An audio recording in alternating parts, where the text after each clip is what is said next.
ദൈവത്തിന് മഹത്വം. നിങ്ങൾക്കെൻ്റെ ക്രിസ്തീയ സ്നേഹവന്ദനം. ഇത് ഇന്ന് അവൻ്റെ ശബ്ദം നിങ്ങൾക്കായി.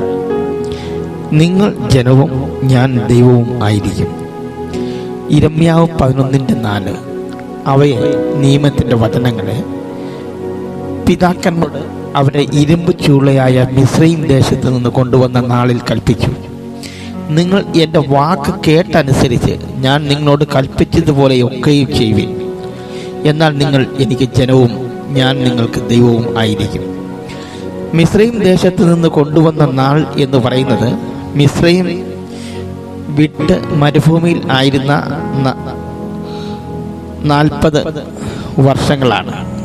അതായത് പുറപ്പെട്ട വർഷം മുതൽ കനാനിൽ പ്രവേശിക്കുന്നതിന് തൊട്ട് മുൻപുള്ള 40 വർഷങ്ങൾ. ആദ്യം ഈ നിയമത്തിൻ്റെ വചനങ്ങളെ കൊടുക്കുന്നത് പുറപ്പെട്ട അതേ വർഷമാണ്, പുറപ്പാട് 19:11. പിന്നീട് 40 വർഷം കഴിഞ്ഞ് കനാനിൽ പ്രവേശിക്കുന്നതിന് തൊട്ട് മുമ്പ് അവർ മോവാബിലായിരിക്കുമ്പോഴാണ്. ആവർത്തനം 1:3, 29:1. ഇരുമ്പ് ചൂള മിസ്രൈമിലെ അടിമത്തവും വേദനയും ഞെരുക്കവും എത്ര വലുതായിരുന്നു എന്ന് കാണിക്കുന്നു. അതിനെ തുടരാൻ ദൈവം അനുവദിച്ചത് അവരെ ശോധന ചെയ്ത പൊന്നുപോലെ പുറത്തു കൊണ്ടുവരുവാൻ ആയിരുന്നു. എൻ്റെ വാക്ക് കേട്ടനുസരിക്കുക, നിയമത്തിൻ്റെ വചനങ്ങളെ പ്രമാണിക്കുക.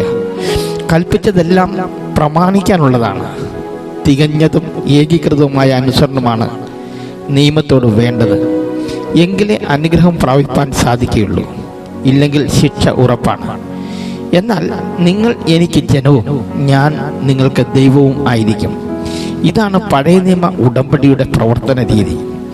എന്നാൽ പുതിയ നിയമ ഉടമ്പടി ഇതല്ല. അത് കൃപയുടെ ഉടമ്പടിയാണ്. നിബന്ധനകൾ ഇല്ലാത്തതാണ്. യിരെമ്യാവ് 32:38. അവർ എനിക്ക് ജനവും ഞാൻ അവർക്ക് ദൈവവും ആയിരിക്കും. കർത്താവ് ധാരാളം നമ്മളെ സഹായിക്കട്ടെ. ആമേൻ.